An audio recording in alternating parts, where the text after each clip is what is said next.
नमस्कार। हिलक्वेस्ट के इस विशेष एपिसोड में आपका स्वागत है। आज हिमाचल प्रदेश विधानसभा के उपचुनाव और एक लोकसभा चुनाव की घोषणा हो गई है और इसके साथ ही पत्रकारों की गतिविधियां निश्चित तौर पर बढ़ गई हैं। ऐसे में ये एक नई चर्चा सामने आ रही है कि क्या समाज सच में ही पत्रकारिता को या पत्रकारों को ब्लैकमेलर समझ रहा है या फिर पत्रकारिता के मायने ही बदल रहे हैं। इस परिचर्चा में हमारे साथ भाग लेने के लिए उपस्थित हैं विशाल राणा और रविंद्र चंदेल जी और राजेश आनंद जी। विशाल राणा पत्रकारिता का लंबा अनुभव रखते हैं। रविंद्र चंदेल जी पत्रकारिता के क्षेत्र में किसी परिचय का मोहताज नहीं हैं और राजेश आनंद जी राजनीति के साथ साथ वाणिज्यिक विषय पर अपनी पहचान रखते हैं। तो पत्रकारिता किस ओर जा रही है और ये क्यों जा रही है, इसके लिए अगर ये जा रही है तो इसके लिए कौन दोषी है, ये जानना भी आवश्यक है। इसी पर चर्चा के लिए मैं आमंत्रित करता हूं पहले प्रश्न के साथ रविंद्र चंदेल जी। आप बताएं कि ये जो हमारा विषय है पत्रकार, ब्लैकमेलिंग और समाज, इस पर आप क्या कहना चाहेंगे? नमस्कार। विषय गंभीर है क्योंकि बिरादरी के पर ये आंच आई है। मैं समझता हूँ कि ये एक मीडिया हाउस के ऑनर होने के नाते आपने ये जो है ये ज्वलंत मुद्दा उठाया है, लेकिन कहीं ना कहीं कटघरे में आप और आप जैसे बहुत से मीडिया हाउस जो हैं वो भी हैं।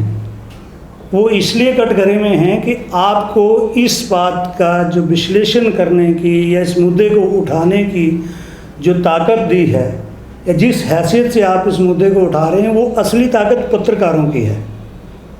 ये आप इसको बुरा मत माने, लेकिन ये विषय बहुत क्लियर है कि ये जो आपको ताकत मिली है कि किसी भी बात को लेके किसी बात को मुद्दा बना देना और उस बात पर सवाल जवाब समाज से लेना, ये उन्हीं पत्रकारों की बदौलत है जिन पत्रकारों को आज बहुत लंबे टाइम बाद जो है वो आप एक ब्लैकमेलर का जो है खिताब देना मीडिया हाउस जो है वो ब्लैकमेलर का खिताब दे रहा है। मीडिया हाउस भूल रहे हैं कि ये जो समाज में से ही लोग आने हैं।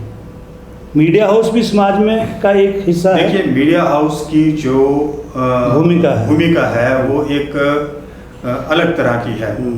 वो एक तरफ तो हम लोग ये चाहते हैं कि समाज में किसी तरह से एक वर्ग को किसी न किसी तरह से रोजगार के नए अवसर उत्पन्न किए जाएं। दूसरा, मीडिया हाउस ये चाहता है कि समाज सेवा का एक ध्येय लेकर पत्रकारिता के क्षेत्र में आगे बढ़ा जाए। तीसरा, सूचनाओं का आदान प्रदान और समाज में जागरूकता फैलाने का काम जो है वो मीडिया हाउस बखूबी से कर रहे हैं। और डेफिनेटली जैसा आपने कहा कि पत्रकार इसमें किसी भी मीडिया हाउस की आंख और कान होते हैं। तो आपके द्वारा जो सूचना हमारे तक या मीडिया हाउस तक आती है उसी को आधार मानकर मीडिया हाउस कार्रवाई करता है। लेकिन ये सूचना क्या किसी स्तर पर मैनिपुलेट हो रही है, किसी द्वारा वो प्रभावित की जा रही है, या मीडिया का वो व्यक्ति जो फील्ड में उसकी आंख और कान है, क्या वो उस मैनिपुलेशन का हिस्सा बन रहा है? ये सवाल आज सबसे बड़ा खड़ा है। दिनेश जी, मेरा ये मानना है कि आप शायद कोई 3 दशकों का अनुभव आपको पत्रकारिता का रहा है। आपने एज पत्रकार काम किया है, एज संपादक आपने काम किया है, अब आप एक मीडिया हाउस चला रहे हैं। विषय ये है कि पत्रकारों को आज जो ये एक तगमा दिया गया है, ये दुर्भाग्यपूर्ण स्थिति है कि उनके संरक्षण और संचालक जो पत्रकारों के संरक्षक थे आज वो तगमा दे रहे हैं। लेकिन ये नौबत आई क्यों? पत्रकार तो आया था पत्रकार बनने, वो आया था खबरें लिखने। उसके टारगेट किसने फिक्स किए? जिसको एक बड़ी सदी हुई भाषा में कहा गया कि पत्रकार को एक टारगेट होगा, उसको इंसेंटिव किसने फिक्स किए? मैं समझता हूँ कि मीडिया हाउस भी यहाँ सवालों के कटघरे में खुद हैं। हाँ, कुछ लोग हो सकते हैं, लेकिन कुछ लोगों को भी मैं इसलिए नहीं कहना चाहता हूँ क्योंकि ये ऐसा ही एक उदाहरण आ रहा है कि किसी, आपने बहुत पहले सुना था कि एक रिक्शे वाले ने अपनी गाड़ी के पीछे लिख दिया कि 99% बेईमान फिर भी मेरा हिंदुस्तान महान। अब हर पढ़ने वाले ने खुद को 1% में मान के कि मैं सिर्फ 1% में हूँ, और उसको पढ़ के वो जो है, हालांकि इतने बड़े देश को गाली दी गई थी, इतने बड़े लोकतंत्र को गाली दी गई थी। ये भी एक ऐसा ही प्रश्न है कि इतने बड़े मीडिया हाउस जिनके ताम झाम से आज भी चल रहा है, पत्रकार जो हैं वो मतलब आज मीडिया हाउस की जो भी हैसियत है वो पत्रकारों से है। लेकिन पत्रकारों के बगैर मीडिया हाउस की कोई हैसियत विषय आ जाता है, यहाँ पर ये विषय आ जाता है कि ठीक है टारगेट एक फिक्स कर दिया गया है, या मार्केटिंग का काम थोड़ा पत्रकार की सहयोग से होने लगा है। क्या राजनीतिक परिप्रेक्ष्य में हम इसको देखें तो राजेश जी आप बताएं कि क्या पत्रकार निष्पक्षता से काम कर रहा है या उसके ऊपर इस तरह का कोई दबाव बन रहा है जिस कारण वो अंडरहैंड फंडिंग की ओर सोच रहा है? नमस्कार, बहुत अच्छा प्रश्न इन्होंने उठाया है। अभी आज की डेट में जैसे हर कोई पत्रकार तो वैसे नहीं है, कुछ एक काली भेड़ें आपको मिलेंगी, वो एक अलग इशू है। लेकिन आज के परिप्रेक्ष्य में जिस तरह की हम इलेक्ट्रॉनिक चैनल्स में खासकर देख रहे हैं कि सरकारों का ही स्तुतिगान हो रहा है, पत्रकार अपनी मर्जी से कुछ कह नहीं पा रहा है, क्योंकि वो तो जो कुछ बोल रहा है, जो उसको बोला जा रहा है, वहाँ पे संपादक जो मंडल है उनके द्वारा जो भी बोला जा रहा है वो तो वही वहाँ से निकाल के ला रहा है। और संबट नेचुरल है कि अगर संपादक मंडल उनके लिए कुछ स्पेसिफिक चीज़ें बोलने के लिए कह रहे हैं तो कुछ अंडरहैंड हुआ होना, तभी वो ऐसा कर रहे हैं। तो हैं तो ये सारे ही एक दूसरे के पूरक हैं और इस बात के लिए इक्वली रिस्पॉन्सिबल हैं सारे। मेरा ये पर्सनल मानना है इस मुद्दे पे।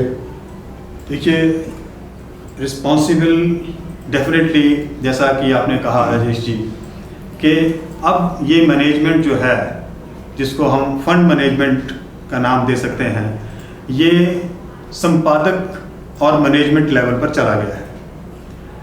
लेकिन इसके बावजूद ओनस जो है वो उनके ऊपर नहीं गिर रहा है। वो फील्ड में जो पत्रकार है उसकी तरफ समाज की नज़र जो है वो हिकारत से भर रही है।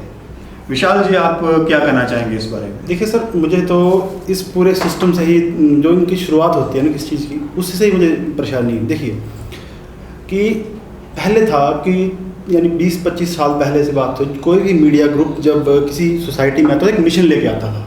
लेकिन now everybody is here for business only. अब आपको छोटी सी बात बताता हूँ कि मीडिया हाउस किस उससे बात करें, इसको अगर हम आर्थिक विज्ञान से समझें ना जी, एक 16 पेज का न्यूज़पेपर है, उसकी मैन्युफैक्चरिंग कॉस्ट है वो 18 से 20 रुपये पड़ती है। अब बिज़नेस फंडामेंटल क्या बोलते हैं कि 18 से 20 रुपये की जो चीज़ है उसको हम 22 या 25 में बेचें तभी वो फाइनेंशियली वाइबल होगा। और होगा क्या कि आपकी अगर आप खबरें अच्छी लिखेंगे, आपकी खबरें ज़्यादा भी, अखबार ज़्यादा बिकी तो आपको बिज़नेस आएगा। लेकिन उल्टा हो रहा है, अब 18-20 रुपये की अखबार हम 3 रुपये में दे रहे हैं, तो उसकी जो फंडिंग आनी है वो कहाँ से आनी है? एक बात समझने वाली बात है। देखिए हो क्या रहा है कि नहीं उसमें तो मार्केटिंग और विज्ञापन का रोल है ना। नहीं मैं उसी मुद्दे पे आ रहा हूँ। है क्या इशू? अब यहाँ पे क्या है कि विज्ञापन उसी में आ रहा हूँ ना। होता क्या है कि एक होता है साइंटिफिक बिजनेस और एक होता है अनसाइंटिफिक बिजनेस। साइंटिफिक बिजनेस ये है कि मेरी अखबार की सर्कुलेशन है या मेरे चैनल की टीआरपी, मान ली मैं अखबार के ऊपर हम बात करते हैं, मेरी अखबार की सर्कुलेशन है कि मेरी 10,000 के करीब है मान लेते हैं, तो मेरे साइंटिफिक बिजनेस जो मैं मानता हूँ हमारा 10 से 15 लाख का बिजनेस हो जाएगा। लेकिन होगा क्या कि नहीं जी हमारी अखबार 50 लाख करेगी, टारगेट मेरे को आएगा, टारगेट इनको आएगा, टारगेट इनको आएगा। अब होता क्या है, आपको मैं छोटी सी बात बताता हूँ कि देखिए कि अब हम जैसे हिमाचल की हम बात करते हैं, ठीक है जी, हिमाचल की भाई हम हिमाचल की बात कर रहे हैं। अब देखिए कि एक बार पारछू में एक बार सर लेक बनी, पारछू में जब लेक बनती है तो पूरा आपका रामपुर से लेकर बिलासपुर पूरा खाली करवा दिया गया।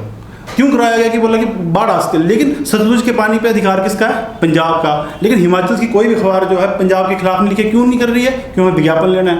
आपको छोटी सी बात, एक छोटा सा एग्जांपल दिया मैंने, लेकिन इन टोटलिटी ये है कि अगर आपको कहते हैं अगर आपको स्ट्रेंथन अपना उसको करना है तो कहीं ना कहीं समाज की भी जिम्मेवारी है कि अच्छी अखबारों को चुने। बेसिकली हो गया रहा है वही है कि कहते हैं कि पहले से चैनल की एक सिस्टम था, अब हर कोई यूट्यूब का चैनल चला रहा है, अपना उस पर आ रहा है। लेकिन है क्या कि बेसिकली जो सैनिटी ऑफ दिस ट्रेड है वैसे वो हमेशा बनी रहनी चाहिए। तो मेरा ये मानना है कि कहीं ना कहीं समाज को भी आगे आना चाहिए। और ऐसा नहीं कि सारे पत्रकार वैसे ही, यानी कि होता है कि बीच में चावल में घुन तो कहीं ना कहीं निकलेगा ही निकलेगा।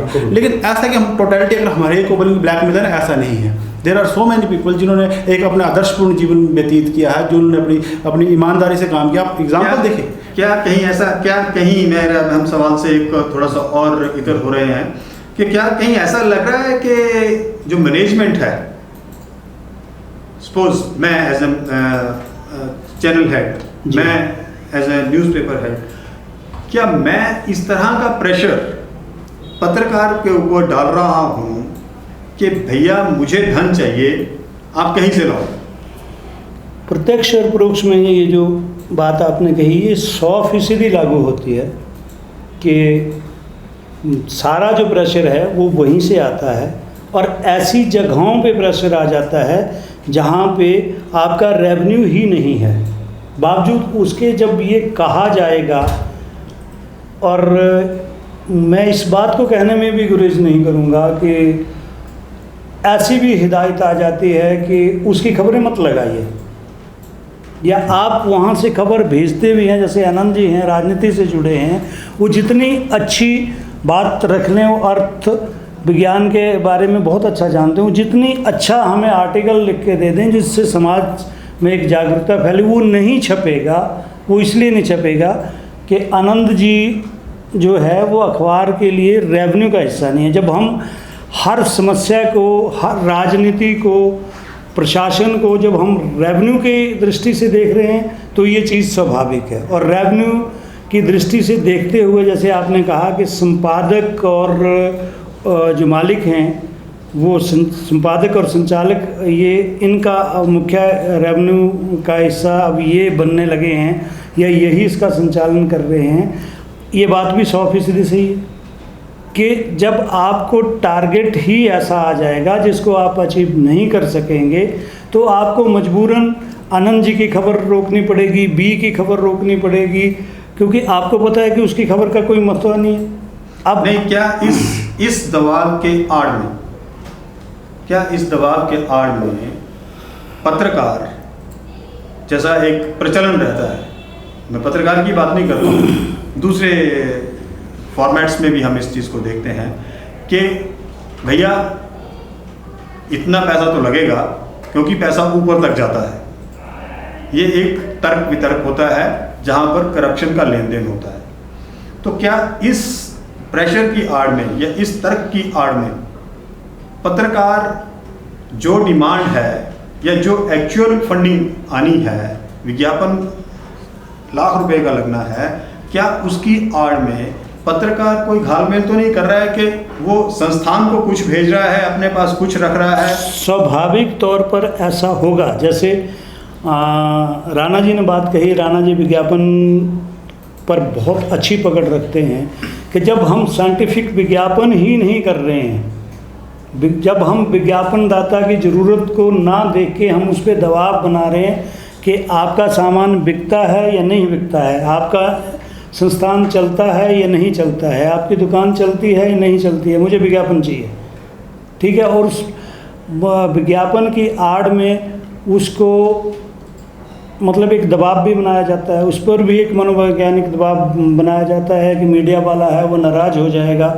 तो जैसे कैसे जब वो ये सारी चीज़ें जब हो रही हैं, हाँ, और मीडिया इस तरह गर्त की तरफ जा रहा है, ऐसे में जो सबसे इम्पोर्टेंट चीज़ आ जाती है वो आ जाती है एक पब्लिक ओपिनियन बिल्डर की, जो मीडिया होता था कभी। ऐसे में हम एक राजनीतिक व्यक्तित्व से ये जानना चाहेंगे कि क्या अब भी ऐसे दौर में राजेश जी मीडिया के ऊपर मीडिया की वो क्रेडिबिलिटी है कि लोग भरोसा करते रहेंगे या कर रहे हैं?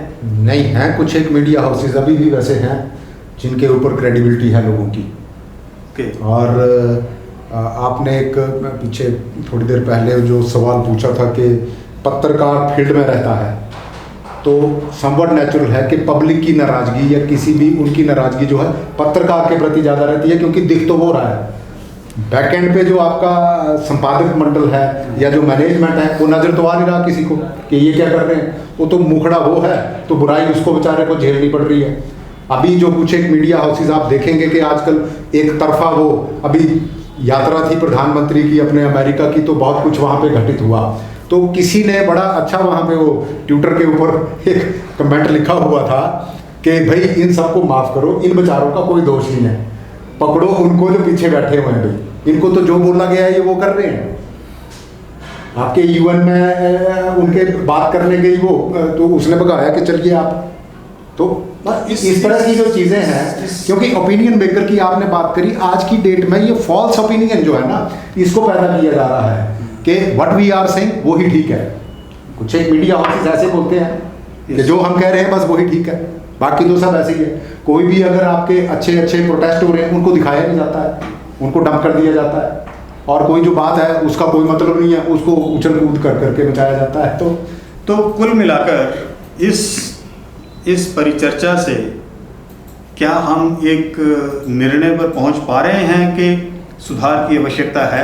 दिनेश जी, और फील्ड में अगर सुधार लाना है तो शीर्ष को जो है सुधरना पड़ेगा। देखिए सर, इसका जो है ना कहीं ये जो है ये एक अर्थविज्ञान में ऐसे मान दो कि हर एक उसके फाइनेंशियल एस्पेक्ट रहता है क्या चीज़ की। इसमें बहुत बड़ी बातें थी, जैसे जो मीडिया हाउसेज पे जो कंट्रोल जो अखबार कहीं जो कंट्रोल जिनका रह रहा है सर ना, उनको हम देखते हैं कि कहते जैसे सरकार अपनी तरफ से कोशिश कर रही है बीच बीच में, जैसे हमारा पीछे मजीठिया वेज बोर्ड का एक बहुत आया था कि मान लीजिए कि उसमें मिनिमम वेजेस हमारे पत्रकारों के उन्होंने फिक्स किए थे सर, एक कमेटी बनी थी।